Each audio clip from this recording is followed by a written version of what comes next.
Pai do Senhor, meus irmãos, boa noite a todos. Vamos estar em pé, por gentileza? Vamos dar início à nossa primeira EDP desse ano.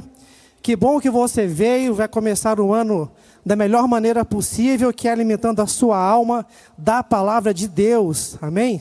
É aqui que nós encontramos sabedoria para a nossa vida, discernimento, entendimento, para nós podermos trilhar o caminho que nos leva até o céu de luz. Amém? Vamos então orar, falar com o nosso Deus, para começarmos esse culto na presença dEle. Senhor Deus Todo-Poderoso, obrigado, Pai, por essa oportunidade que o Senhor nos deu de estarmos aqui na sua casa nessa noite, para iniciarmos a primeira EDP desse ano, Pai, na sua presença, meu Deus. Queremos, meu Deus, dizer com essa atitude que nós queremos conhecer um pouco mais de Ti. Nós estamos comprometidos em conhecer e prosseguir em conhecer ao Senhor, como diz a sua palavra, Pai, porque sabemos que em Ti, meu Deus, nós encontramos a fonte da vida, que em Ti nós encontramos, meu Deus, a resposta, a direção, a saída, a solução. Meu Deus, aquilo que nós não conseguimos ver com os nossos olhos, nós vemos através da sua palavra. Te pedimos, ó Deus, que o Senhor venha falar conosco nessa noite, que o Senhor encontre, Pai, total liberdade para poder agir em nosso meio, meu Deus, e falar conosco, Pai, para fazer a sua boa obra em nossos corações, Pai. Que ao atentar, meu Deus, os seus ouvidos e os seus olhos para cá, o Senhor encontre, meu Deus, adoradores que te adorem em espírito e em verdade. Que o nosso louvor suba até o trono da graça, e que o Senhor se alegre, meu Deus, com a nossa adoração, que o Senhor receba a nossa adoração. O Senhor é bem-vindo, Pai, para tomar o seu lugar de direito, que é o lugar primeiro, que é o centro das nossas atenções. Estamos aqui para te adorar, para te louvar, para dizer que o Senhor é o nosso Deus, o Senhor é o nosso Senhor e o nosso Salvador. Vem tomar, meu Deus, o lugar de honra, Pai, receber a nossa oração e falar conosco nessa noite. Te pedimos, em nome de Jesus, amém. Louvemos ao Senhor, meus irmãos. Mas eu vou cumprir ali a promessa. Amém, meus irmãos? Eu gostaria que você recebesse diácono, irmão Daniel Spitali, que vai estar hoje com a responsabilidade de ministrar para nós a lição da EDP de hoje. Obrigado, meu querido. Valeu. Amém. Boa noite, igreja, a paz do Senhor. Só um minutinho, deixa eu ligar minha cola eletrônica aqui. Para mim é uma honra estar aqui. Essa é uma igreja que eu amo, uma igreja que mudou a minha vida. Então, estar aqui trazendo uma lição à frente, em cima desse púlpito, tem um significado completamente diferente na minha vida. Realmente, quem me vê aqui hoje não sabe o trajeto que eu tive para estar aqui. Mas quem me conhece há 15, 20 anos atrás, nunca me imaginou em cima de um púlpito trazendo uma escola, né, de dominical, né, como disse o pastor hoje, que agora é a escola da palavra. Então eu agradeço a cada um, agradeço ao pastor Joe que me fez esse convite, a confiança que depositou em mim, aos líderes ali da EDP, Micael, Felipe, muito obrigado. Deixo aqui meu agradecimento também ao pastor Jarmute, não está presente, mas eu sei que a confiança dele também está depositada em mim nessa data. Não posso deixar de agradecer também a minha esposa, está lecionando lá em cima para as crianças. Sem a esposa, né, pastor, a gente realmente não consegue fazer nada. Ela é a nossa estrutura, ela é aquela que me incentiva e me dá todo o apoio em casa para que eu possa, não só hoje, mas sempre estar buscando a palavra de Deus, buscando mais o saber do Senhor. Antes de iniciar, tem algo que eu sempre falo para os jovens, sempre falo para os jovens. Vou falar um pouquinho diferente aqui hoje, que eu acho que tem 3 níveis de crente, tem 3 níveis de pessoas que vêm assistir a uma aula da Escola da Palavra. Todos os 3 são níveis positivos, nenhum deles é ruim. Eu acredito que aquele que se dispôs a estar aqui hoje, em um desses níveis você está. O primeiro é aquele que saiu de casa e se sentou aqui, e não tem a revista da EBD, não tem a revista da EDP, não tem. Vai ser útil? Sim. Glória a Deus pela sua vida, por você estar aqui, você vai aprender. Mas eu te falo algo de todo o meu coração, meu irmão, minha irmã. O ser humano, ele tem uma curva de aprendizado. Se você não tem um material para se apoiar, seja no dia, seja posteriormente ou até antecipadamente, Muitos, ou a maioria que está aqui nessa circunstância, sem querer julgar ninguém, mas vai esquecer quase tudo que vai ser falado nessa aula, nessa ou em qualquer outra. Esse é o primeiro nível. O segundo nível, que já é um nível mais aprofundado, é aquele que tem a revista. E se você não tem, faz como o nosso líder Micael disse aqui, né? Procure adquirir, porque ela vai mudar completamente o seu nível de aprendizado. O segundo nível é o que trouxe a revista. Esse já está um patamar acima e vai conseguir adquirir melhor, porque ele vai ter como acompanhar e vai ter depois como rever o conteúdo aqui, até identificar os erros do professor eventualmente, né? Agora, tem um terceiro nível. Esse é o nível que eu acho que todo mundo deveria ter, que não é só ter a revista. Esse é o nível para quem quer aprender alguma coisa, e não é só aqui na escola dominical, é qualquer coisa na sua vida que você queira aprender. Quanto mais a palavra de Deus, quanto mais o que está nesse livro sagrado, que é o quê? Antes de vir para a escola dominical, você já ter dado uma olhadinha na revista. Seja ontem, seja hoje. Por quê? Porque na hora que alguém for falar alguma coisa aqui, a hora que o professor, o pastor, quem estudou esse tema e for trazer para você, esse reforço, tá? Ele vai fixar na sua mente. E você não vai ser aquela pessoa que daqui 10 dias não lembra mais o que foi falado aqui. Eu convido a cada um aqui que está no nível 1 ou 2, tentar lembrar o que foi o tema da escola dominical do ano passado, a última ou a penúltima. Poucos vão se lembrar o que foi, tá? Então, uma dica que eu deixo aqui, eu sempre falo isso para os jovens, e é algo extremamente importante, não só para essa aula, mas para qualquer aprendizado. Nós vamos falar hoje da lição 2, Jeremias e Abacuque, vozes de alerta. Veja só, essa lição, né, nós estamos fazendo na data de hoje. Semana passada, no culto, não houve a aula da primeira lição. Então, eu tomei a liberdade de juntar as duas lições. Tá? Por quê? Porque essa primeira lição, que não está aqui, a que vem antes dessa, ela traz um contexto para a segunda lição. Ela vai trazer como estava, né, o povo de Israel, quais foram as causas e as consequências principais para introduzir as vozes de alerta que são a dos profetas Jeremias e Abacuque. Então eu fiz essa miscelânea. É claro que numa aula como essa, tá, e isso também eu creio que a grande maioria dos professores de EDP deve passar por isso, numa aula como essa você não tem como aprofundar o tema, né? O professor ali que dá aula para nós lá sabe, a aula acaba, está no meio ainda, né, pastor? Então, é evidente que eu vou passar aqui de uma maneira mais superficial, até porque no final, e fique atento, no final, eu trago algumas reflexões que eu gostaria muito que desse tempo de eu trazer para vocês, que são baseadas nisso aqui.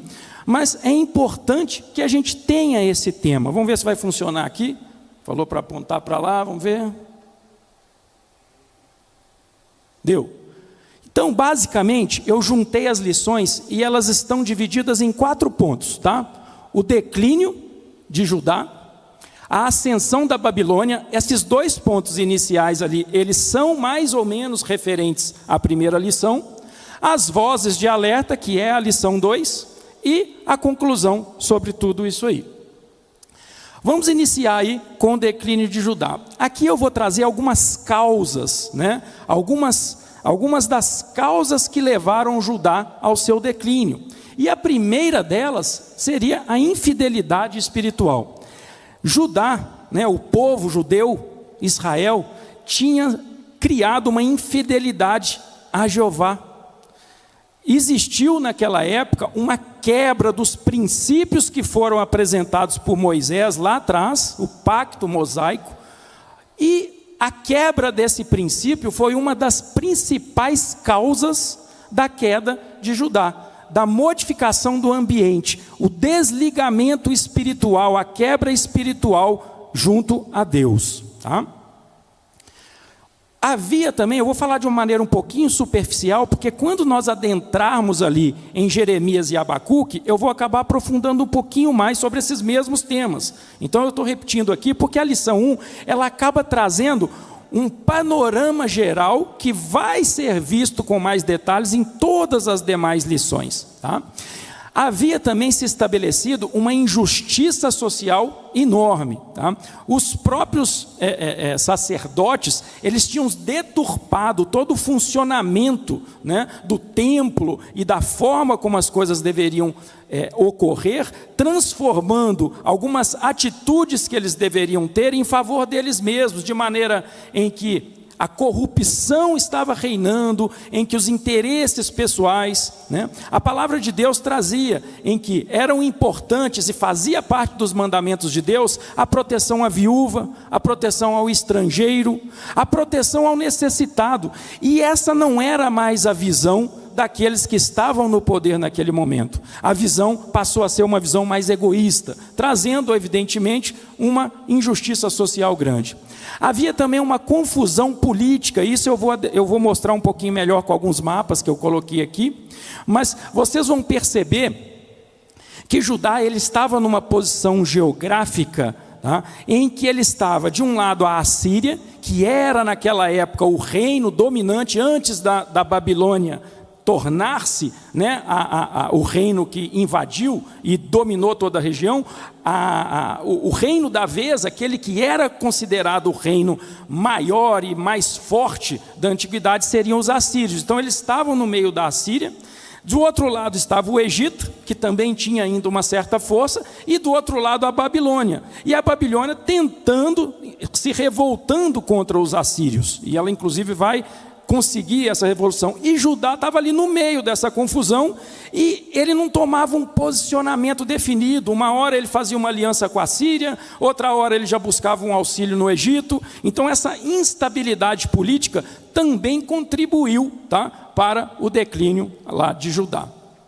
E obviamente, que é o que nós vamos ver aqui, e isso aqui reforça o primeiro item, que é a infidelidade espiritual, a rejeição aos alertas, tá? O coração endurecido do povo judeu a não ouvir os seus profetas, porque Deus alertou-os antes de vir tudo aquilo que ocorreu deles serem retirados, exilados da sua terra. Deus não fez sem avisar, Deus alertou. Então houve pela boca dos profetas esse alerta, e eles fecharam seus ouvidos, simplesmente não ouviram. A infidelidade, o que seria essa infidelidade? É a quebra da aliança, como eu disse lá, isso também é bem colocado ali na primeira lição. E essa infidelidade, ela se deu de uma maneira mais forte, principalmente não só pelo povo, mas o povo foi conduzido pelos reis daquela época, tá?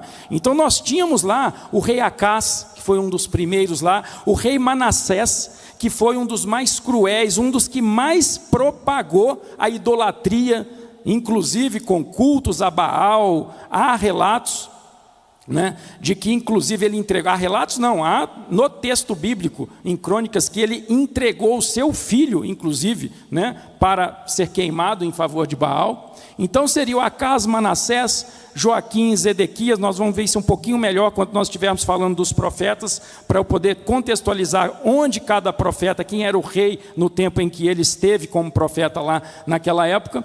Mas a infidelidade dos reis foi quem coordenou, foi quem conduziu o povo, porque o rei naquele tempo, ele exercia um papel de influência muito grande, tanto que é justamente o rei possibilitar que as idolatrias viessem para dentro de Israel, foi que deu a origem a toda essa infidelidade. O rei Acás, ele fez visitas à Síria, né, pelo que eu busquei esse conhecimento, e ao visualizar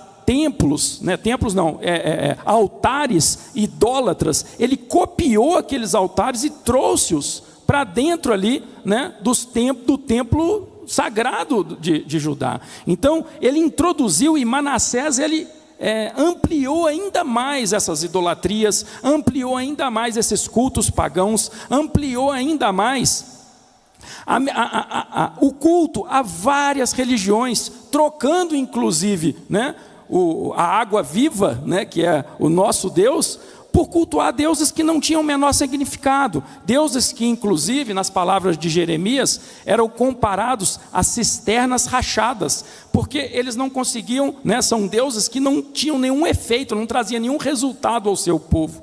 E esses reis acabaram possibilitando, né, que esses cultos idólatras adentrassem ali a Israel, que é o que traz a infidelidade ao Senhor.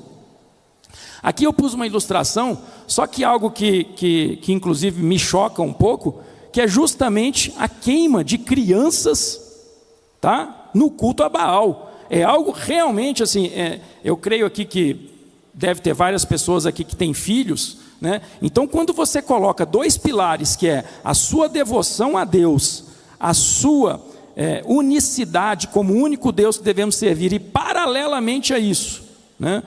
Até o pastor Jarmuth trouxe, né, no culto de domingo, inclusive ele falou a respeito de que o primogênito é sempre seu, né, mas ele é sempre de Deus, mas para que ele seja seu, você dava naquela época um cordeiro para poder proteger. Agora imagina, ao invés desse rei, né, ou daquelas pessoas da época, darem um cordeiro a Jeová, ele sacrificava o próprio filho a Baal. É uma coisa absurdamente que me choca, pelo menos, né? Não sei se traz esse impacto para alguns de vocês aqui, mas é algo que para mim é extremamente chocante. Eu não consigo ver o meu filho, eu até sou colocado como bobo em casa, meu filho cai, machucou, tadinho. Lá em casa é o contrário, eu que sou o que é mais sensível e a mãe que é a mais brava, né? Então eu não consigo nem ver ele caindo e machucar, imagina queimar a criança, né? Algo realmente que me impactou e que realmente traz para nós a imagem do absurdo que era isso. É algo, não é algo pequenininho que você esconde de batalha, eram coisas grotescas. Então eu fico assim, perplexo, como que um povo que saiu do Egito, que viu milagres, viu Deus cuidar de cada um deles, fez provisão por 40 anos, o sapato não acabava, não faltava comida, no deserto, tinha fogo, tinha luz, e depois de tudo isso, esse mesmo povo abandona a esse Deus e vai queimar a criança a um Deus que nem existe. É realmente chocante.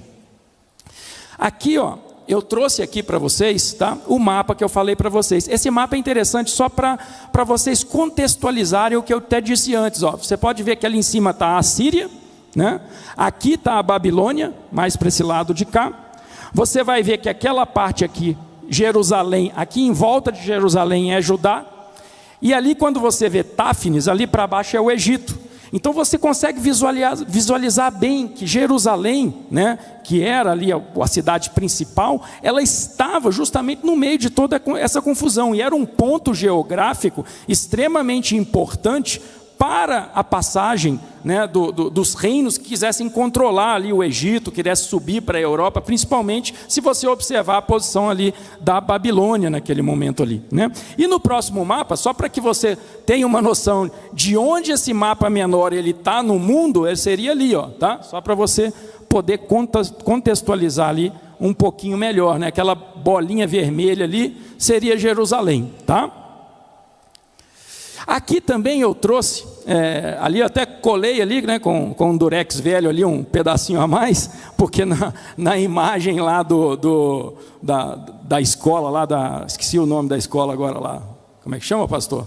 Lá, Escola Beriana, não tinha a casa em Manassés, e a casa em Manassés foram um dos reis que mais, né, vamos dizer assim, introduziram a idolatria, introduziram tudo aquilo que levou à decadência ali de Judá. Então, aqui você tem uma noção, tá? Só para você contextualizar também esse material. Depois eu posso disponibilizar se alguém não tiver acesso, né? Mas você, inclusive no livro, tá? No livro de apoio, o professor Ronald Gustavo, ele coloca esses reis de uma maneira muito organizada, né? De uma maneira bem organizada, até melhor do que eu coloquei aqui. Mas você consegue ver lá Acaz, Manassés, Josias, a destruição acontece aqui em 586 a.C., né? E ali você vê exatamente onde Jeremias e Abacuque estavam, né? Ali no reinado ali de Joaquim, Zedequias, até ali a quebra de Judá, tá?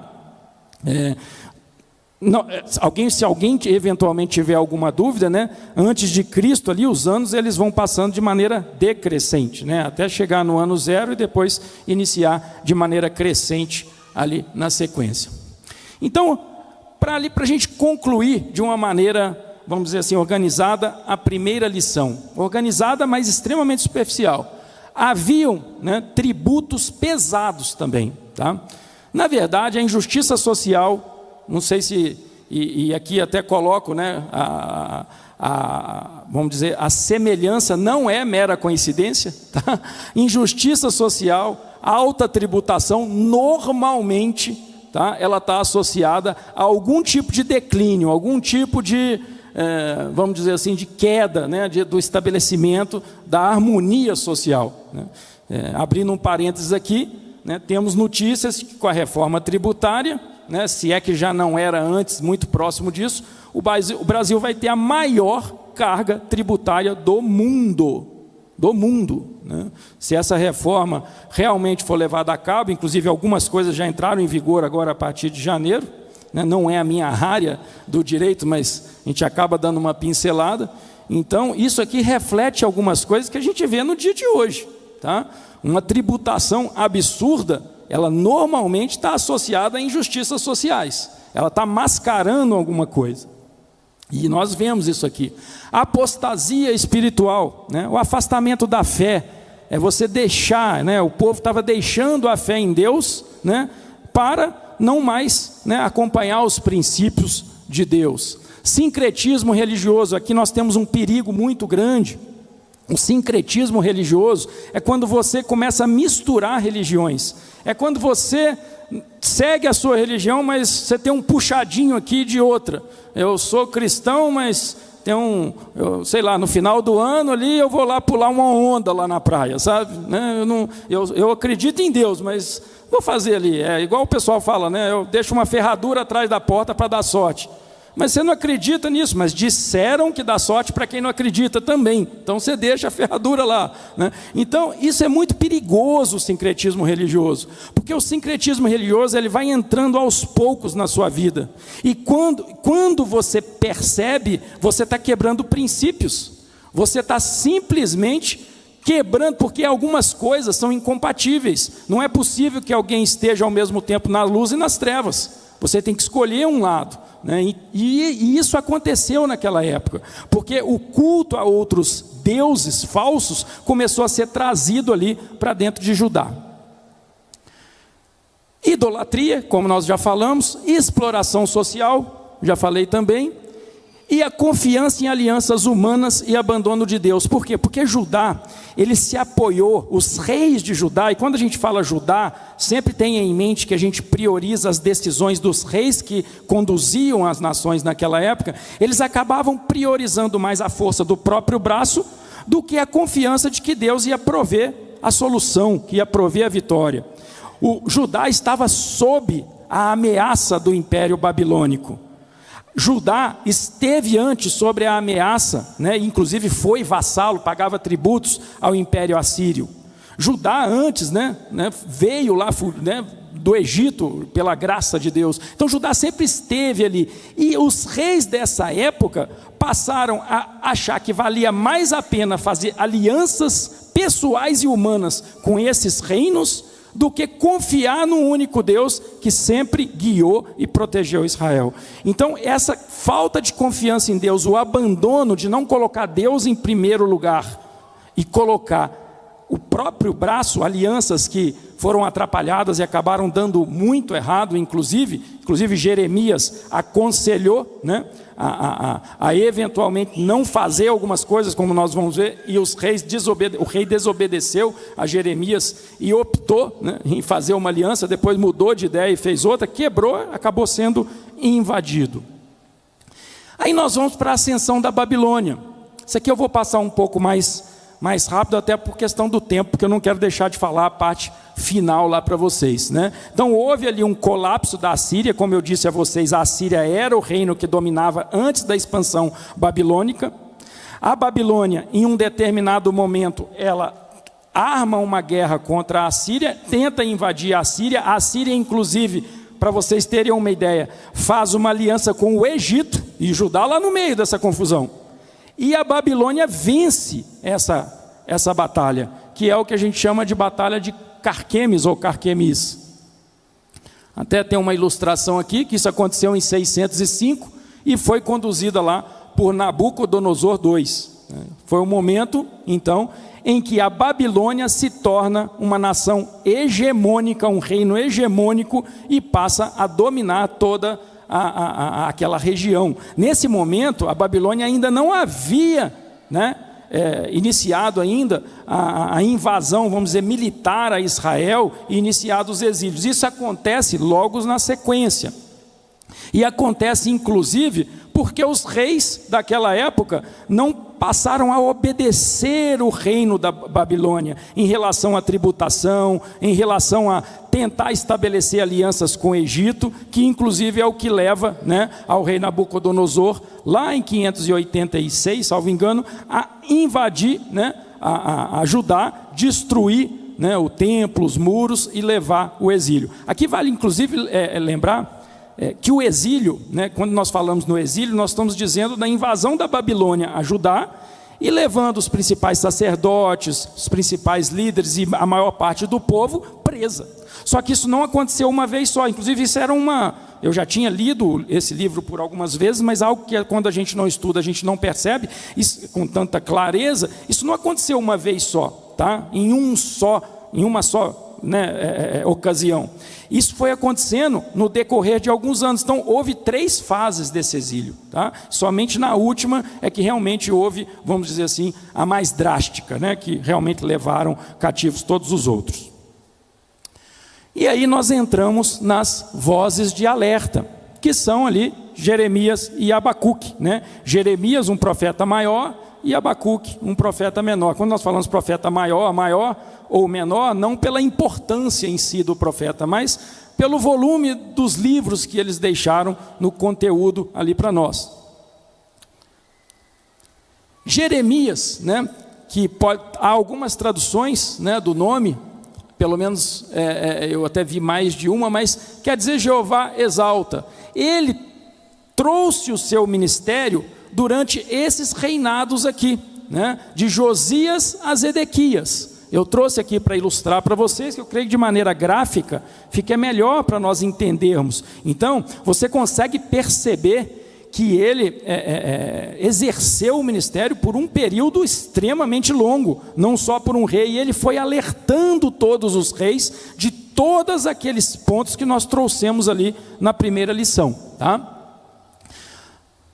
O Jeremias é também chamado, por alguns autores que inclusive eu li, falam profeta chorão ou profeta das lágrimas. Então, se você ouvir essa expressão, em geral está se referindo a Jeremias, mas isso não diz muito respeito, pelo que foi entendido, não propriamente da qualidade individual dele, mas justamente por ele exercer de uma maneira muito verdadeira o seu choro, por ele observar o pecado em Israel, por ele observar como o povo estava voltando-se contra Deus, voltando-se às práticas que não deviam. Então é por isso que vem essa nomenclatura dada para ele.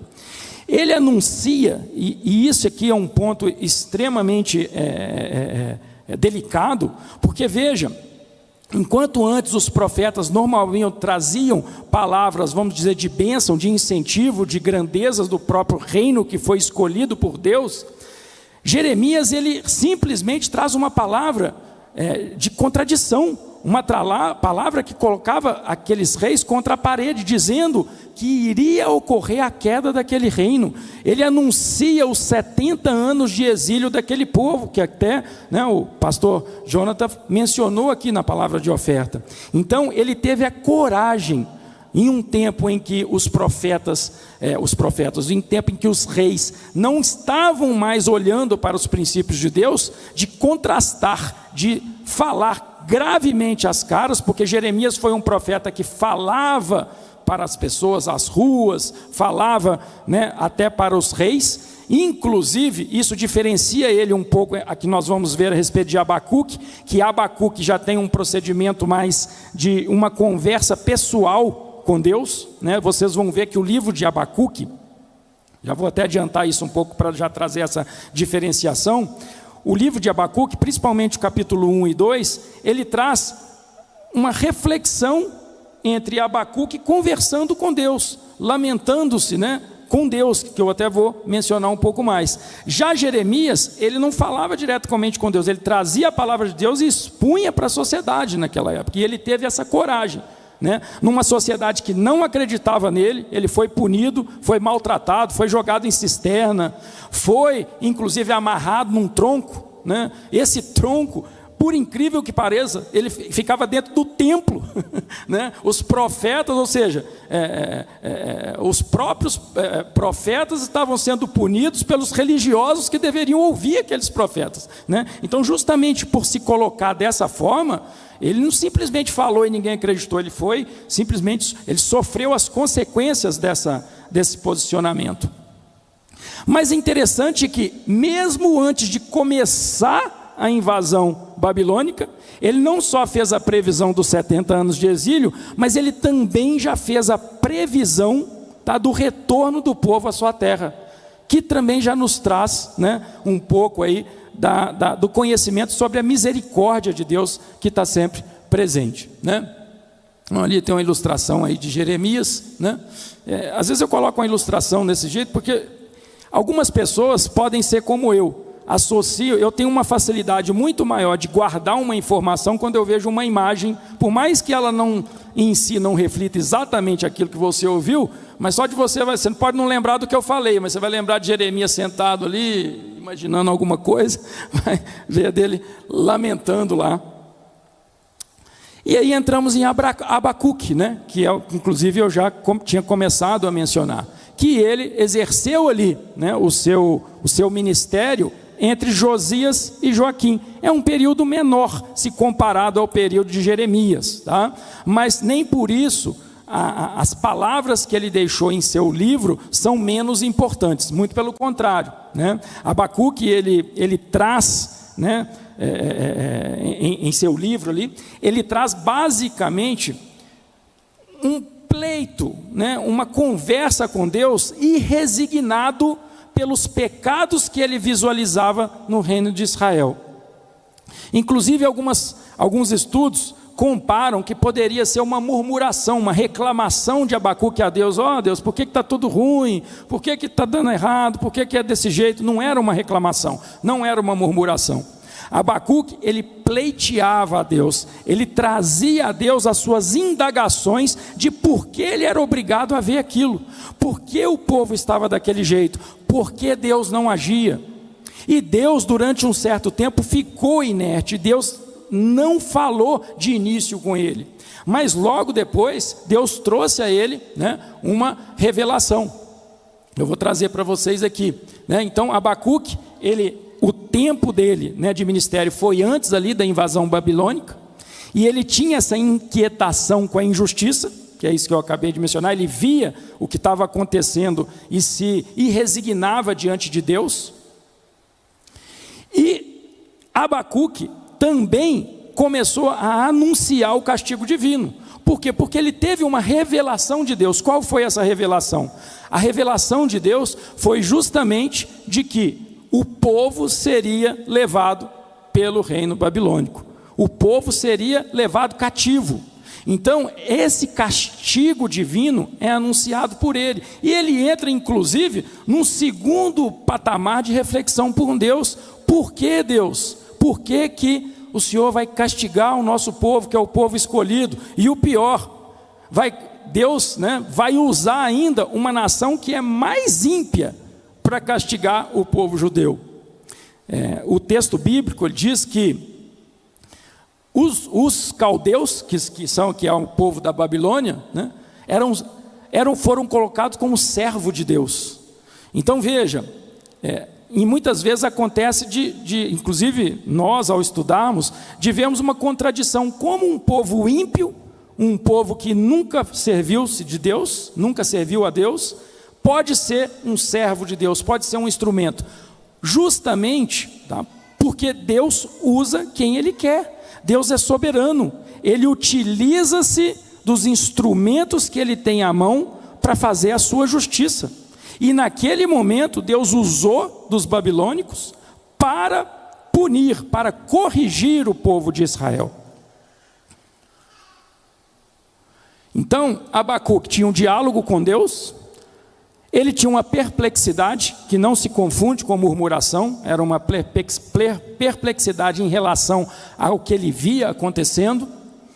Ele tem uma revelação, que o justo viverá pela fé. Isso aqui é basicamente a conclusão da revelação, porque a revelação foi o que eu expliquei para vocês, mas se vocês raciocinarem o que está, inclusive em Abacuque 2,4, o justo vive pela fé. A fé de quê? De crer que Deus tem a soberania e está no controle, e que aquele que é justo vai passar por toda essa dificuldade e posteriormente será restaurado. Deus é soberano, e mesmo diante do caos, se alegra no Senhor, que é o texto que nós vimos ali sobre a figueira, que quase parece um salmo, é uma poesia, inclusive está em alguns hinos de hoje.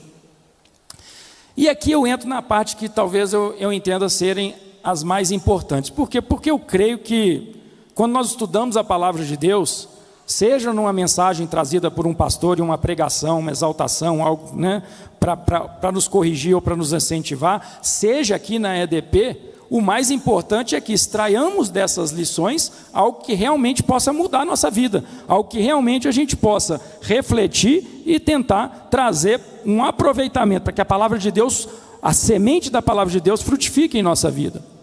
Então, aqui eu basicamente tivemos, para chegarmos à conclusão, tivemos um impacto social e as lições teológicas. Qual foi o impacto social? Nós tivemos lá a destruição do templo, com a invasão da Babilônia a Judá, o templo foi destruído. Então é algo realmente importante até para você localizar historicamente quando isso aconteceu. Houve o exílio do povo, o povo foi em 3 ocasiões, terminando ali em 586, levado cativo para a Babilônia. Houve na Babilônia a valorização da Torá. Por quê? Porque Deus usou desse exílio, Deus usou de levar o povo cativo como um tratamento para Deus. Foi a forma como Deus pôde tratar o seu povo para corrigi-lo.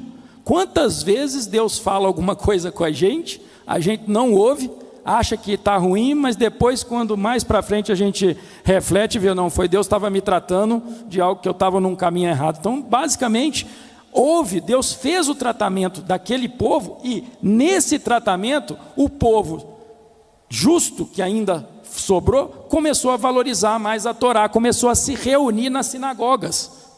Inclusive as sinagogas surgem nessa época, não existiam sinagogas antes. Sinagoga, pelo que eu pesquisei, é uma reunião, onde o povo se reúne para orar, para buscar a Deus, e as sinagogas surgiram nessa reunião, porque eles começam a reunir em casas, em locais apropriados para poder buscar ali a Deus. E isso preservou ali a identidade do povo judeu, porque se não fosse pela misericórdia de Deus, se não fosse pela bondade de Deus, o povo judeu tinha sido destruído nessa época.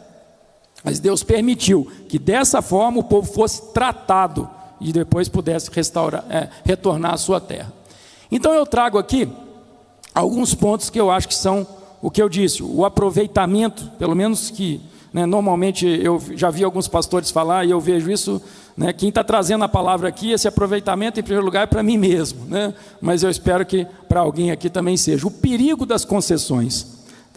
O povo naquela época, ele foi permitindo aos poucos que a idolatria fosse entrando na sua vida, ele foi permitindo aos poucos que práticas que não eram corretas começassem a fazer parte do cotidiano daquele povo. E quando a gente permite essas concessões, a gente abre uma porta para se afastar de Deus.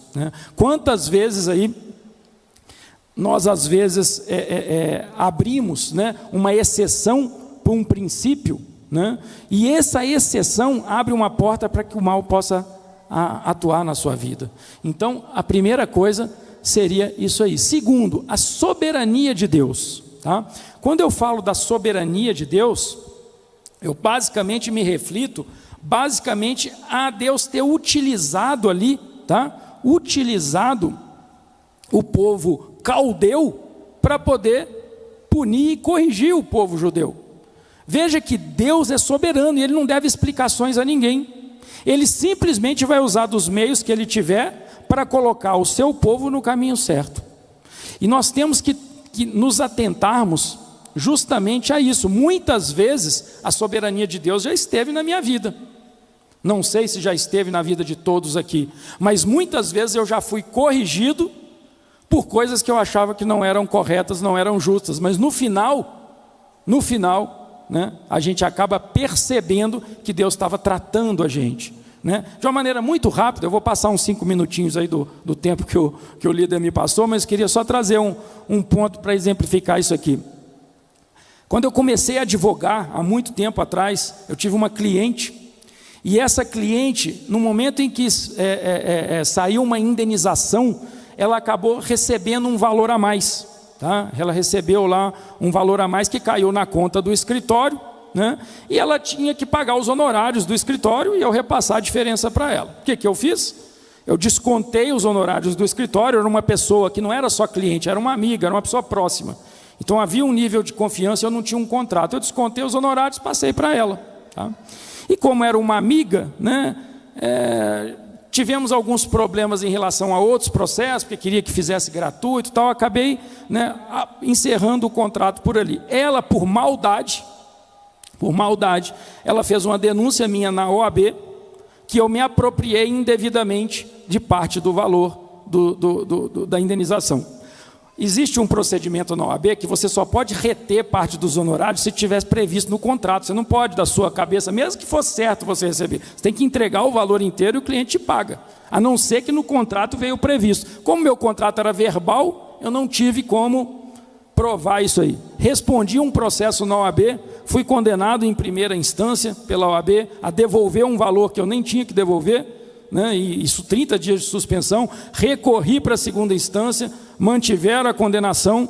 Recorri para a terceira instância, com o Conselho Federal. O Conselho Federal não se manifestou, falou que isso tinha que ser resolvido na segunda instância, ou seja, eu perdi em todas as coisas. Quando estava à beira de executar, isso durou 5 anos. Talvez para alguns de vocês isso possa não incomodar, mas para quem sabe que não fez errado, isso dói lá no fundo do coração. E eu falava com Deus: Senhor, por que o Senhor está fazendo isso? O valor era meu, por que eu estou passando por tudo isso? Humilhação, né? O risco de perder o pão, né? Porque sem a OAB suspensa 30 dias, são 30 dias sem poder trabalhar.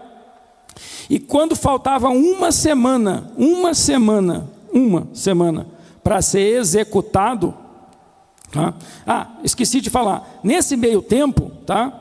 Ela também estava me devendo sobre outros processos que eu tinha feito. Eu tinha entrado com ações, tinha ganho as ações, tá? E ela teria que me pagar.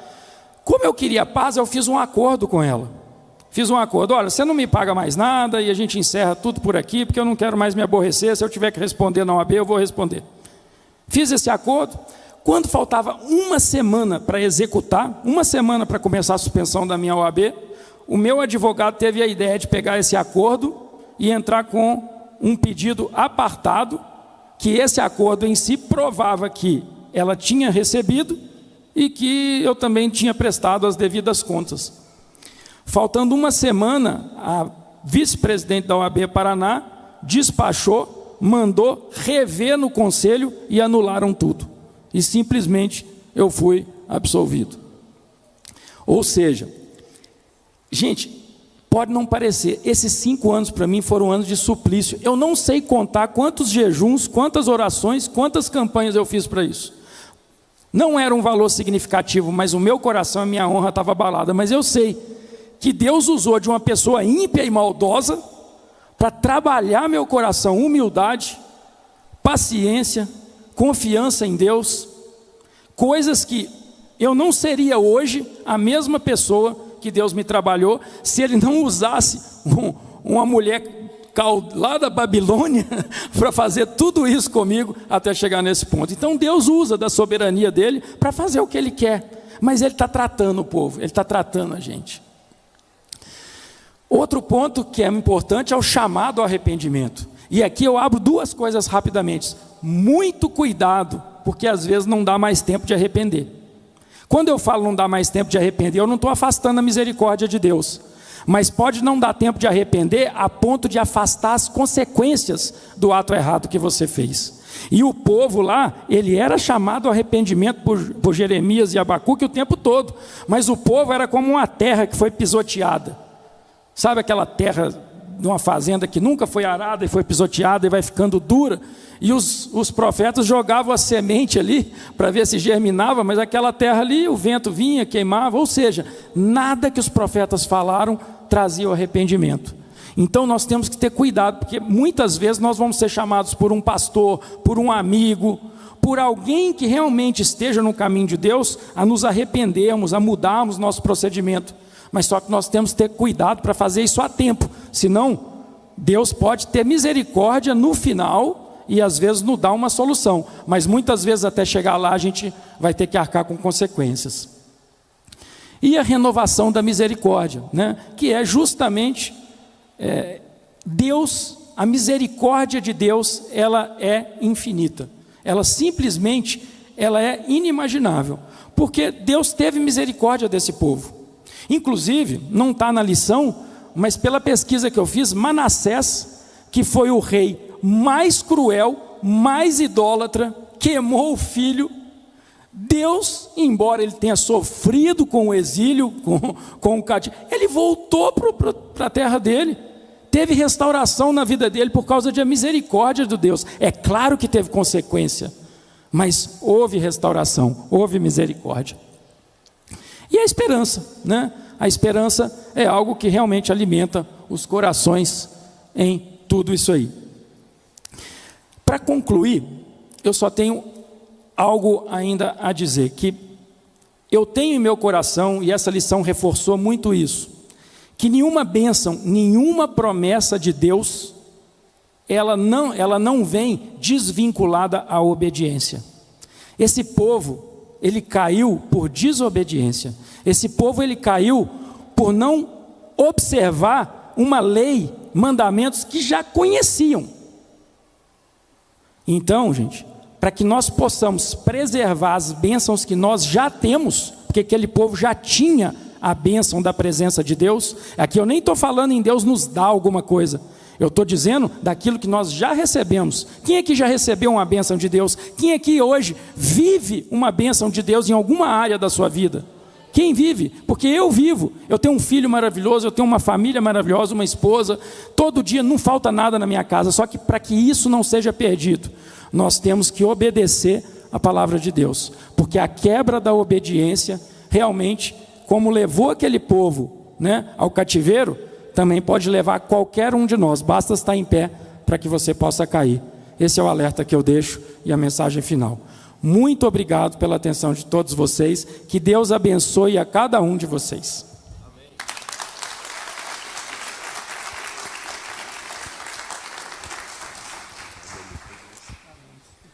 Glórias a Deus. Se coloque de pé, igreja. Você foi abençoado pela aula hoje? Você pode dar um glória a Deus aí? O profeta Daniel entregou o recado. Aleluia. Deus abençoe, meu amigo. Deus continue te usando. Deus te abençoe, tá, meu irmão? Não saia correndo, não. Só se você tiver um compromisso assim inadiável. Alguém vai fazer um pix para você de 10 mil reais em algum lugar aqui de Curitiba, que eu acho que talvez não vai acontecer agora. Mas, se você não tem nenhum compromisso, passe aqui no nosso anexo, aqui para compartilhar de um momento de comunhão. Que Deus abençoe a sua casa, a sua vida, que Deus te dê graça, que Deus te deixe vigilante para que você não possa cair, que o Senhor te livre de concessões que vão fazer mal a você e a sua casa, e que o Senhor te guarde em tudo em nome de Jesus, amém? Que a graça do Senhor Jesus Cristo, que o amor de Deus e as doces e eternas consolações do Espírito Santo sejam sobre todos e todos digam: Deus te abençoe, vá em paz em nome de Jesus.